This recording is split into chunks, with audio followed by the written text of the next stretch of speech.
কি করছো Piu?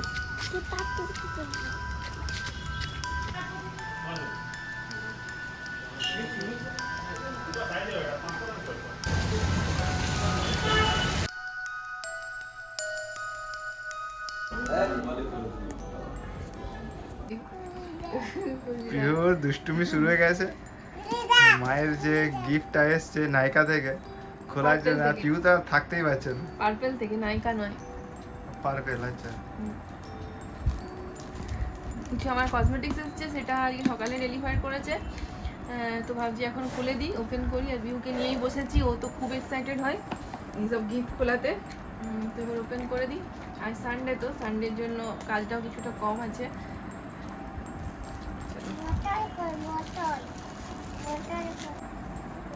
Good morning everyone, welcome back to a new blog. আজকে 4th আগস্ট, সানডে, আজ রবিবার। আর সকাল সকাল ব্লগটা শুরু করছি।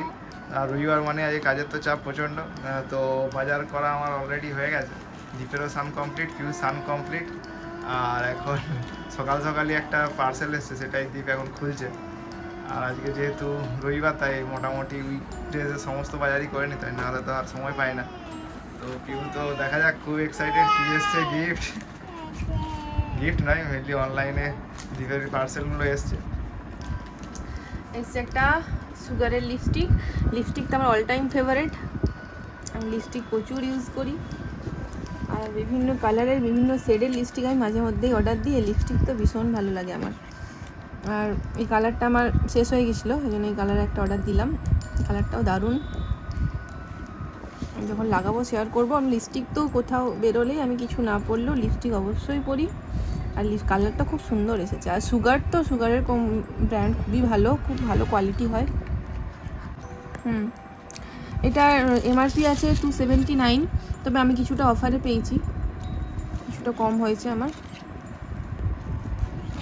তো যে বাঁচা কুচা জিনিসগুলো থাকে সেগুলো ওর বেশি ইন্টারেস্ট থাকে, তো নিজেই খুলতে শুরু করে দিয়েছে। তুই চোখ বন্ধ করো, কি আছে ভিতরে? ভিতরে কি? ওর হচ্ছে খেলনা জিনিসগুলো সবচেয়ে বেশি ইম্পর্টেন্ট। এই যে এর মধ্যে যে স্টিকার আসবে এসব। আর এসছে একটা মেবিলিন নিউ ইয়র্কের একটা, আমার এসছে কম্প্যাক্ট পাউডার। মেবিলিন নিউ ইয়র্কের পাউডারটা আমি শুনেছি খুব ভালো হয়, কম্প্যাক্টটা। ব্র্যান্ডটা তো অবশ্যই ভালো, আর শুনেছি ভালো, ওই জন্য আমি একটা অর্ডার দিলাম। দেখি কেমন হয় এটা। তখন থেকে বলে আছে খুলো। অলরেডি এটা খোলাই আছে, আর কিছু নেই বাবা। এটাই খোলা, এটা আর কিছু নেই। এটাই এটা মায়ের। এটা এমআরপি আছে 629, তবে আমি অনেকটাই কমে পেয়েছি। মায়ের সাথে দুষ্টুমি যুদ্ধ শুরু হয়ে গেছে, ওকে নিতে হবে। যেন মনে হচ্ছে পিউর নিজস্ব জিনিস, হাত থেকে কাড়িয়ে একদম নিয়ে ও শুরু করেছে দুষ্টুমি। আর সকালবেলায় এরপর পিউকে একটু নিয়ে বাইরে যাব। আজকে বৃষ্টিটা মোটামুটি হয়নি সকাল থেকে, কালকেও থেকে বৃষ্টিটা একটু থেমেছে, নাহলে তার আগের দিন পুরো টানা বৃষ্টি হয়েছে। তো পিউকে এই টাইমটা ঘড়িতে হয়েছে 11:30, 11:30 থেকে 12:30 আমাকে দেখতে হবে। বাকি দ্বীপের রান্না আছে। আর পিউকে দেখি বাইরে একটু নিয়ে যাই, যেহেতু বৃষ্টিটা হয়নি আর ওয়েদারটা বেশ ভালো আছে, বেশ ঠান্ডা। চলো এবার বাইরে একটু ঘুরে আসি। স্টিকারগুলো বলেইছিলাম আগে ভিডিওতে, ও যেখানে স্টিকার পাবে চিটাতে শুরু করে দেবে, সে আমার গায়ে হোক বা পিউর গায়ে বা দীপের গায়ে। পিউ এখন ওর যে পুতুলটা আছে, পুতুলটাকে বসিয়েছে। তারপর ও ড্রপারে যেমন আমরা ওকে ওষুধ খাই, সেরকমভাবে ওষুধ খাচ্ছে পুতুলটাকে। পুতুলটা ঠান্ডা লেগে আছে বলো? হ্যাঁ ওষুধ দিচ্ছে, বাহ, দিয়ে দাও। পিছনে বালিশ দিতে হয়েছে, ঠিকই দাও, নাহলে পড়ে যাচ্ছিল, পড়ে গেলে ওই জন্য পুতুলটাকে বসিয়ে দাও। এটা ড্রপারে করে ওষুধ দিচ্ছে। আর এখানে যে ছিপিটা আছে সেখানে নিয়েছে, একটু জল দিয়েছি। আর এখানে যে ক্যাপটা আছে সেটাতেও মাঝে মাঝে আমার কাছে জল চাইছে, আর সেটা জল নিয়ে আর এটা হোমিওপ্যাথির যে ওষুধের খাপ, এটা খালি হয়ে গেছে, শেষ হয়ে গেছে। অরিজিনালটা দিলে তো ও তো নষ্ট করবে, ওটা একটু করে ঢালছে, আবার যেরকমভাবে ওকে 2-4 ফোঁটা দিই, তারপর জল নিচ্ছে আর ড্রপারে করে তারপর এই পুতুলকে খাওয়াচ্ছে। এখন এটা নিয়ে এখন ব্যস্ত হয়েছে একটু। কি দেবো? জল দিতে হবে, দিচ্ছি দিচ্ছি। মা দেবে, মা দেবে না, বাবা দেবে। কে দিবে? দিচ্ছি। পিহুকে নিয়ে তো বাইরে যাওয়ার প্ল্যান ছিল, কিন্তু পিহুর দিদি চলে এসছে, রায় দিদি চলে এসছে। রায় দিদি আসার সাথে সাথেই সমস্ত খেলনা, পুরো বিছানার এই অবস্থা, চারিদিকে সমস্ত খেলনা বার করেছে। আর রায় দিদির সাথে পুরো একদম মজার সাথে খেলছে। দরজা খটখট করতেই আমরাও বুঝতে পারিনি, কিন্তু পিহু বুঝতে পেরে গেছে যে কে এসছে। পিহু একদম সাথে সাথে বলছে রায় দিদি চলে এসছে, ও একদম তো খুশিতে আত্মহারা।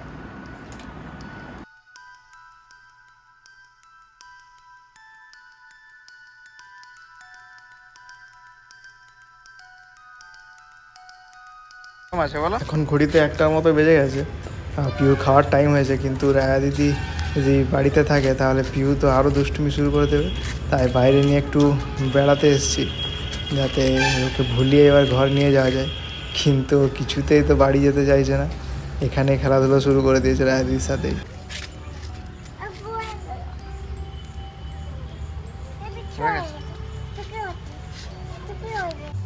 সকাল থেকেই মাঝে মাঝে আকাশ মেঘলা করছে, কখনো বৃষ্টি টিপি টিপি হচ্ছে, আবার এখন রোদ দিয়েছে, উপরে সূর্য দেখা যাচ্ছে, তাই গরমটা একটু আছে আজকে। চলে গেল, চলো রোদ দিয়ে দিয়েছে, চলো বাড়ি চলো। 10 মিনিটের মতো পিহু খেলা হয়ে গেল, কিন্তু আর পিহু কিছুতেই বাড়ি যেতে চাইছে না। আর রোদ যেহেতু দিয়েছে, বেশ গরমটাও লাগছে, তাই তাড়াতাড়ি নিয়ে যাওয়ার চেষ্টা করছি, কিন্তু কিছুতেই যাবে না। বিকেলে বেরোবো, এসো চলে এসো। না না, বিকেলে বিকেলে, রোদ গরম আছে, চলে এসো। এখন আমি আর দীপ একটু এসছি এক ফার্নিচারের দোকানে আলমারির জন্য। তো বোর্ডের আলমারিগুলো বেশ সুন্দর আছে, সেগুলোর মধ্যে গিয়ে নেওয়া হবে, কারণ কোয়ার্টারে সেরকমভাবে বিশেষ আলমারি তো নেই। তার জন্য নতুন একটা আলমারি নিতেই হবে, নাহলে খুব অসুবিধা হচ্ছে। আর পিউও বড় হচ্ছে, ওরও জামা কাপড় অনেক হয়ে যাচ্ছে। আমরা যেহেতু কোয়ার্টারে থাকি আর ট্রান্সফারেবল চাকরি, তাই ভেবেছিলাম বিশেষ কিছু জিনিস কেনাকাটি করব না, কিন্তু বাধ্য হয়েই আমাদেরকে একটা আলমারি নিতেই হবে। দীপ একটা ড্রয়িং করে দিচ্ছে আলমারি, সেই অনুযায়ী আলমারিটা তৈরি করা হবে। আর যেহেতু রবিবার, আর রবিবার মানে আমরা সন্ধ্যাবেলা একটু বেরোই, অনেক কিছু কেনাকাটার থাকে। তো কেবি সিটি সেন্টার মল এসছি এখানে, আর এখানে এসেই দেখছি একটা নতুন বেশ বাচ্চাদের খেলনার দোকান নতুন খুলেছে। বাচ্চাদের জন্য বেশ সুন্দর সুন্দর পুতুল আর টেন্ট, গাড়ি, সমস্ত কিছুরই আছে এই দোকানে।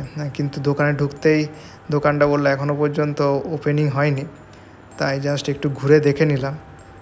অনেক কিছুই পছন্দ হচ্ছিলো পিউর জন্য, আর সেটাই আমরা দুজনে কথাবার্তা বলছিলাম যে পিউ যদি আসে আমাদের সাথে এই মলে, তাহলে ওর তো এক্সাইটমেন্ট একদম চোখে দেখার মতো হবে।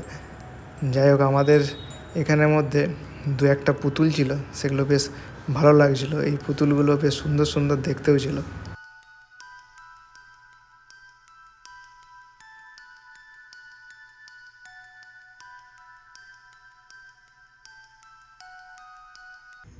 এখন ঘড়িতে বাজছে 9:30, আর এখন আমাদের যে ডেলি রুটিন আগে ছিল যে মুভি টাইম একটা দেখা, সেটা এখন চেঞ্জ হয়ে এখন গাড়ির টাইম হয়ে গেছে। এখন এই টাইমটাই আমি, দীপ আর পিউ 3জনে মিলে গাড়িতে চাপি, আর আমি গাড়িটা চালানো একটু প্র্যাকটিস করছি। আর পিহু তো ঘরে থাকলে খুব দুষ্টুমি করবে, তার জন্য দীপও নিয়েই চলে আসে পিহুকে, আর এই গাড়িতেই চাপিয়ে ওকে একটু জাস্ট ঘোরায়। আর আমারও এই মাঠের মধ্যে চালানোটা সুবিধা হয়, আর সন্ধ্যাবেলা যেহেতু, তাই মাঠটাও ফাঁকা থাকে বেশ। পিহুও এসছে, অনেকক্ষণ ঘরে দুষ্টুমি করছিল, কিছুতেই ঘরে থাকবে না।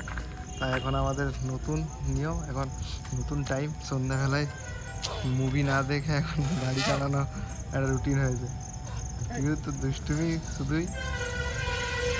কি হচ্ছে? তো এখন 3জনে মিলে বেরিয়েছি, এখন ঘড়িতে বাজছে 9:30, আর 3জনে মিলে বেরিয়েছি। একটু গাড়িটা প্র্যাকটিস করছি। আর পিউ তো ঘরে থাকলেও দুষ্টুমি করে, তাই দীপ দেখলো যে নিয়েই বেরোয়, সেটাই সুবিধা। থাকলে চুপচাপ বসে থাকে। আর আমাদের হাউসিং এর মাঠে বেশ বড় মাঠ, তো এখানে গাড়ি চালানো খুব সুবিধা। স্কুটিটা শিখছিল দীপ তো এখানে, এবার আমার গাড়ি চালানোর 4 চাকা চালানোর পালা। আর পিউ ঘরে থাকলে এত দুষ্টুমি করতে, জন্য ওকে নিয়ে গাড়িতে বসিয়ে রেখেছি। তো মোটামুটি 1 ঘন্টা করে মোটামুটি প্রত্যেকদিন চালানো হয়। তারপর দেখা যাক কতদিন লাগে, টাইম কতটা শিখতে। এখনও শিখতে অনেকটাই টাইম আছে, অনেক কিছুই শেখা বাকি, দেখা যাক। আর পিউ কী করছো? কোথায় চেপেছো বলে দাও তো, কোথায় যাবে তুমি? বিষ্ণুপুর, আচ্ছা। গাড়ি চালিয়ে বাড়িতে আসতেই পিউর দুষ্টুমি শুরু হয়ে গেছে। এই যে ছোট্ট এরোপ্লেনটা নিয়েছে, এটা আমি যখন 9-10-এ পড়তাম, যখন মায়াপুর গেছিলাম তখন কিনেছিলাম। সে তখন থেকেই এরোপ্লেনটা আছে, কোয়ালিটি খুব ভালো। আর পিউ সেটা নিয়ে এখন ওর সবচেয়ে মজার খেলার গেম হয়েছে, এটা নিয়ে সারাদিনও থাকবে। মেয়ের দুষ্টুমি তো এইসবে শুরু হলো, এখন রাত 12টা পর্যন্ত চলতেই থাকবে। যাই হোক, আজকের মতো এখানেই ব্লগটা শেষ করলাম। আবার দেখা হবে একটা নতুন ব্লগ নিয়ে। সবাই ভালো থাকবেন, সুস্থ থাকবেন, টাটা বন্ধুরা। চাকাটা খুলে গেছে, চাকাটি খুলে গেছে, চাকাটি লাগিয়ে দিতে হবে।